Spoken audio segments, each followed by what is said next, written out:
If you died tomorrow, would your boss replace you by next Monday? The answer is yes. And yet, you're trading 5 days of your life every week for 2 days of freedom. Let's talk about why that might be the biggest financial mistake you're making. The salary trap isn't about how much you earn.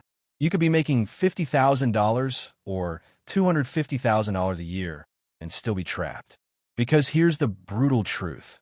A salary is just sophisticated poverty with a nicer title. You're selling hours for dollars, and you've only got so many hours to sell. Do the math. If you make $100,000 a year working 50 hours a week, you're earning about $38 per hour.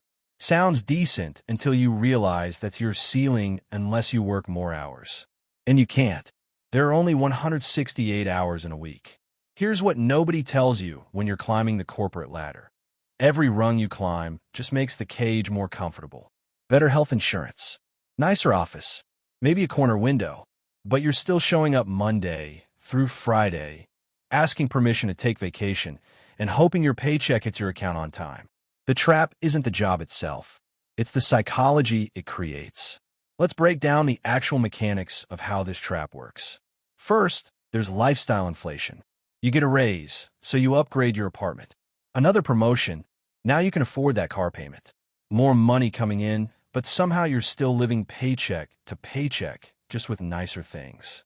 The golden handcuffs get tighter with every pay increase. You become addicted to the predictability. That direct deposit every 2 weeks becomes your oxygen. And the scariest part? You start making decisions based on not losing it.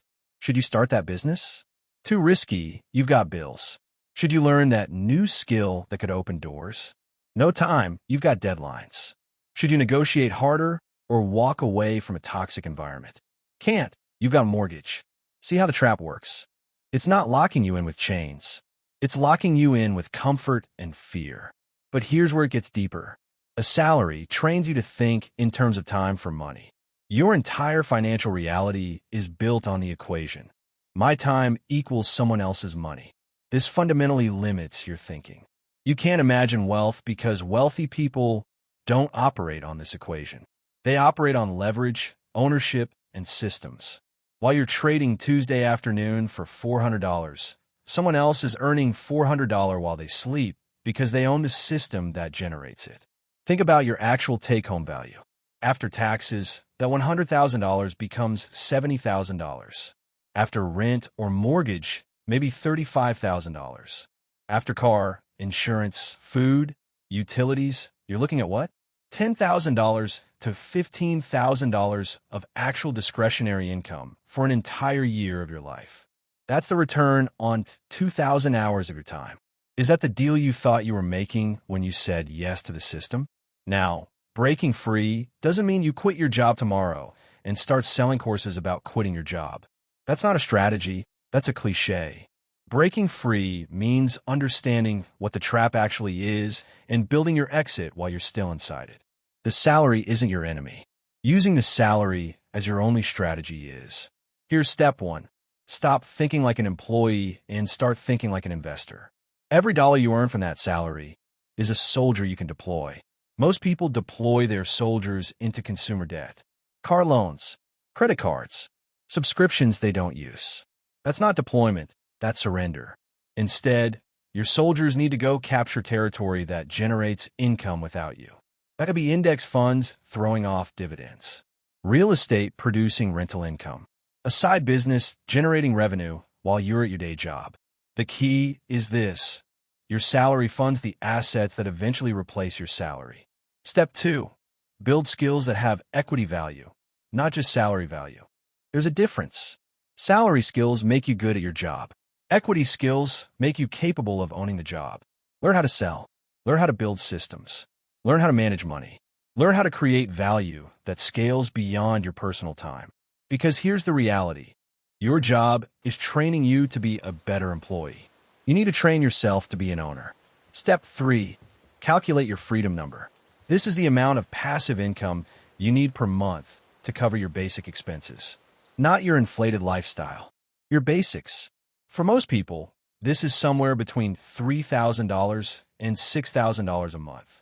Sounds impossible? It's not. If you need $4,000 a month, That's $48,000 a year. A portfolio of dividend-paying investments yielding 4% annually would need to be $1.2 million. Sounds like a lot, but break it down. If you're 30 years old and you invest $1,000 a month with a 7% average return, you'll hit that number in about 25 years. Cut your expenses and increase your income, and you cut that timeline in half. But here's the unlock most people miss. You don't need to replace your entire salary on day one. You need to replace enough of it that you reclaim your time and autonomy. If your expenses are $4,000 a month and you're generating $2,500 in passive income, you only need to earn $1,500 from active work. That changes everything. You can take a lower-paying job you actually enjoy. You can work part-time. You can take risks you couldn't take before. The biggest mental shift is this. Wealthy people don't have jobs. They have ownership. They own businesses, real estate, intellectual property, equity. When you own something, it works for you. When you have a job, you work for someone who owns something. You're not on the ownership side of the equation, and you never will be if 100% of your energy goes into maintaining your salary. Here's the question you need to sit with. What would you do if money wasn't the primary factor in your decision-making? Not in a fantasy sense, but in a real, practical sense. Would you live in a different place? Work on different problems? Spend time differently? That answer is your target. The salary trap has convinced you that answer is unrealistic. It's not. It just requires you to stop optimizing for salary and start optimizing for freedom. So where do you actually start? Tonight. You start tonight. Open a spreadsheet and track where every dollar goes for the next 30 days. You can't optimize what you don't measure. Next, calculate your freedom number. Then, audit your skills. What do you know how to do that could generate income outside of your job? Writing, design, coding, consulting, teaching. Finally, deploy your first soldier. Take $100, $500, whatever you can, and put it into something that could potentially generate a return without your active involvement. The trap stays a trap as long as you accept it as inevitable. Your salary is a tool, not a destination. Use it to build the life that doesn't require it. Because here's the truth nobody wants to say out loud. You're one downsizing, one health crisis, one economic shift away from that salary disappearing. And when it does, what's left? The people who break free aren't smarter than you. They're not luckier. They just refuse to believe that trading time for money was the only option. And then they build a different option, one deliberate choice at a time.